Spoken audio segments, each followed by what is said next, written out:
The text from my brother Tyler came through at 6:47 p.m. on a Friday, just as I was reviewing quarterly reports in my home office. The message made me pause mid-sentence in my analysis of overseas manufacturing costs. Hey sis. Borrowed your cheap necklace from your jewelry box for my date tonight. Thanks. Smiling face with smiling eyes. I stared at the message trying to process what I'd just read. Tyler was in my apartment, going through my jewelry box, taking my cheap necklace. The problem was I didn't own any cheap necklaces. My phone buzzed again with another text. Don't worry, I'll take good care of it. Just wanted something nice for Emma. You know how she is about jewelry. I knew exactly how Emma was about jewelry. Tyler's girlfriend of 6 months had expensive taste and a habit of borrowing things that somehow never made it back to their original owners. She'd already kept 2 of my scarves and a designer handbag that she claimed looked better on her anyway. But this time was different. I walked quickly to my bedroom and opened my jewelry box. Most of my everyday pieces were there. The pearl earrings from Mom, the vintage bracelet from Grandma, the simple gold chain I wore to work. But the blue velvet compartment in the back corner was empty. The compartment where I kept the Salon sapphire necklace. My heart started racing as I grabbed my laptop and pulled up the Sterling Luxury Inventory database. I scrolled through the active pieces until I found item number 4429. Salon sapphire and diamond necklace, 18 KT white gold setting, 15.7 carat center stone surrounded by 8.3 carats of diamond accents. Estimated retail value, $2.2 million. Tyler had just stolen a $2.2 million necklace to impress his girlfriend. And he thought it was cheap costume jewelry. I picked up my phone and typed back, "Have fun." Then I immediately called James Morrison, head of security for Sterling Luxury Jewelers. "James, it's Victoria. I need to report a theft." "Miss Sterling? What's been stolen?" "Inventory item number 4429. The Salon sapphire piece." I could hear James typing on his computer. "The piece you took home for the insurance appraisal photos? That's the one. It's been stolen from my residence." "Jesus. Do you know who took it?" I looked at Tyler's cheerful text message, complete with the smiling emoji. "Yes. My brother." "Your brother? Miss Sterling, are you sure you want to report this as theft? Family disputes can get complicated legally." "James, that necklace is worth more than most people's houses. It's not a family dispute, it's grand theft." "Understood. Where is your brother now?" I forwarded Tyler's earlier text from that afternoon, where he'd mentioned taking Emma to Chez Laurent for their 6-month anniversary dinner. Chez Laurent on 5th Street. Probably just getting seated for their 7 o'clock reservation. "I'll contact LAPD immediately and have units dispatched to the restaurant. Do you want to press full charges?" I thought about Tyler's text. The casual way he'd taken something from my apartment without asking. The assumption that my jewelry was just cheap costume pieces he could borrow for his dates. "Full charges, James. Treat this exactly like you would any other theft of a $2 million item." "Copy that. I'll call you with updates." I hung up and sat in my home office, surrounded by the quarterly reports and business documents that Tyler had never bothered to ask about. He thought I worked at a jewelry store. He'd never asked which jewelry store or in what capacity, or how I could afford my downtown loft on a retail salary. If he had asked, he might have learned that Sterling Luxury Jewelers was my company. That I'd inherited it from our grandfather when I was 25 and had spent the last 8 years building it into one of the most prestigious jewelry houses on the West Coast. He might have learned that the cheap necklace he'd just stolen was part of our exclusive collection, pieces so valuable they required armed transport and specialized insurance. He might have learned that taking inventory without authorization wasn't borrowing, it was felony theft. My phone rang 20 minutes later. "Miss Sterling, this is Detective Martinez with LAPD. We have your brother in custody." That was fast. Well, it's not every day we get a call about a stolen $2 million necklace. We took this one seriously. "What's his condition?" "Confused mostly. He keeps insisting the necklace is fake and that his sister works at a jewelry store. He seems genuinely shocked that we arrested him." I imagine he would be. "Miss Sterling, I have to ask, did you give your brother permission to take this necklace?" "No. I was at work when he entered my apartment and took it from my jewelry box. I only learned about it when he texted to tell me what he'd done." "And he doesn't know the value of the piece?"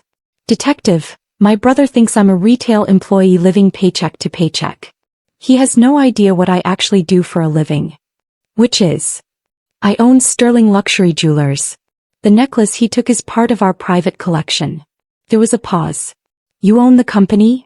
I inherited it from my grandfather and have been CEO for 8 years. And your brother doesn't know this? My brother has never asked what I do for work, where my money comes from, or how I can afford my lifestyle. He's made assumptions and I've never corrected them.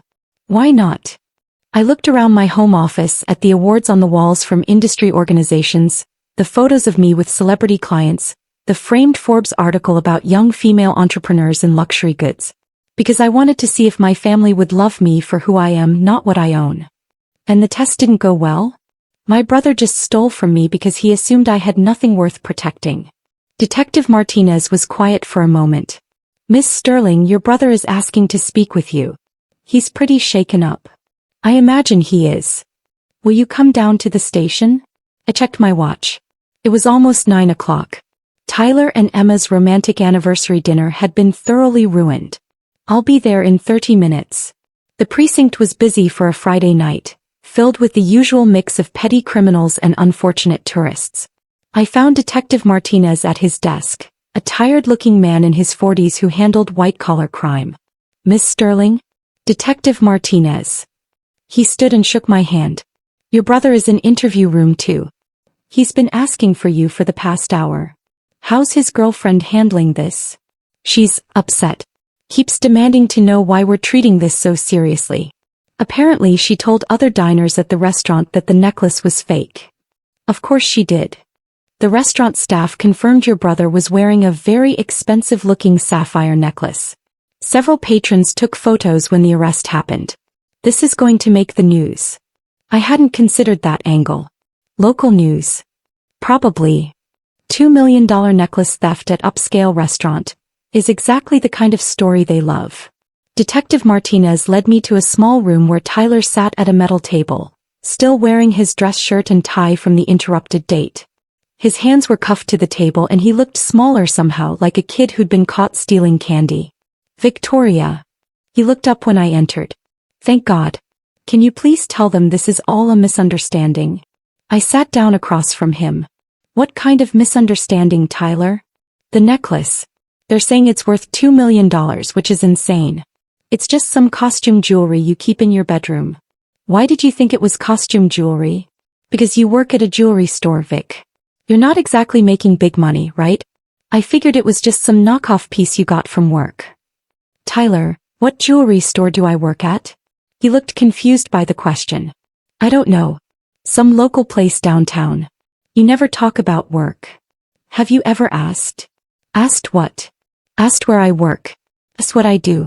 Asked how I can afford a $2,000 a month loft in the Arts District on retail wages. Tyler blinked. I figured you had roommates or something. I don't have roommates. Then how do you afford it? I pulled out my phone and showed him the Sterling Luxury website. The homepage featured a photo of me next to the company logo, with the text, Victoria Sterling, CEO and Creative Director. Tyler stared at the screen. That's you. That's me. You're the CEO? I'm the owner. Grandpa left me the company when he passed away 8 years ago. Tyler's face went white. Grandpa's jewelry store? Sterling Luxury isn't a store, Tyler. It's a luxury jewelry house. We create custom pieces for celebrities, wealthy collectors, and high-end retailers. That necklace you borrowed? It was made for a private client who's considering a purchase. $2 million? $2.2 million, actually. Tyler put his head in his hands. Oh my God. Victoria, I had no idea. Obviously. I thought you were you live so normally. You drive that old Prius, you wear simple clothes, you never seem to have a lot of money. I have plenty of money, Tyler. I just don't feel the need to prove it to everyone around me. Detective Martinez knocked and entered the room. Miss Sterling, I need to discuss the charges with you. What are the options? Given the value of the item, this is felony grand theft. Your brother could be looking at up to 3 years in prison. Tyler's head snapped up. 3 years. For borrowing a necklace. For stealing a $2 million necklace, Detective Martinez corrected. The courts don't care about your family relationship or your intentions. They care about the value of what you took. But I was going to give it back. When? I asked. After the date. Tomorrow morning. Tyler, you took a $2 million necklace to a public restaurant to impress your girlfriend. What if you'd lost it? What if someone had mugged you? What if Emma had decided she wanted to keep it? Tyler's face crumbled as the reality of his situation sank in. Miss Sterling, Detective Martinez continued, as the victim, you have the right to request that we drop the charges. But given the value and the circumstances, the DA might choose to prosecute anyway. I looked at my brother sitting in a police interview room in his date clothes, finally understanding the magnitude of what he'd done. I need to think about it. Victoria, please, Tyler said desperately. I'm sorry. I'm so sorry. I had no idea. Tyler, in 8 years, you've never once asked me about my work, my finances, or my life. You've made assumptions about everything. I know. I was wrong. You broke into my apartment. I have a key. A key for emergencies. And you took something without permission. I thought it was just costume jewelry. You thought it was okay to take my things without asking because you assumed they weren't valuable enough to matter. Tyler was quiet. What does that say about how much you respect me, Tyler? I don't know. Detective Martinez stepped outside to give us privacy, and I studied my brother's face. For the first time in years he was really looking at me, not through me or past me but actually seeing me. Tyler, what do you think I do all day? I guess I thought you worked behind a counter. Selling jewelry to customers. I run a company with 47 employees. I design custom pieces for A-list celebrities. I manage relationships with suppliers in 12 countries. I oversee a production facility, a showroom and 3 retail partnerships. I didn't know. Because you didn't ask. You've been so focused on your own life, your job, your girlfriend, your social life, that you never wondered what your sister was doing. You're right.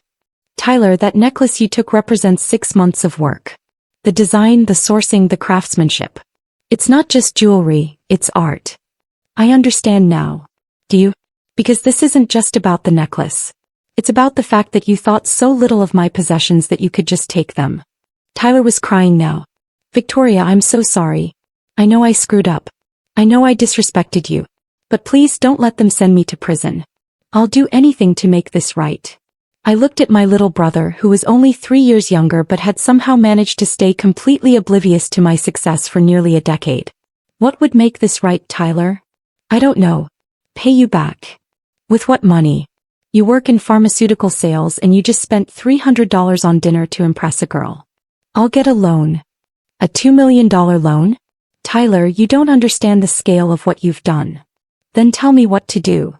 I thought about the years of family dinners where Tyler had dominated conversations with stories about his work while barely acknowledging mine. The times he'd borrowed money for various emergencies without ever wondering how I could afford to lend it. The complete lack of curiosity about my life. I want you to work for me. What? 6 months. Entry level. You'll learn every aspect of the jewelry business from the ground up.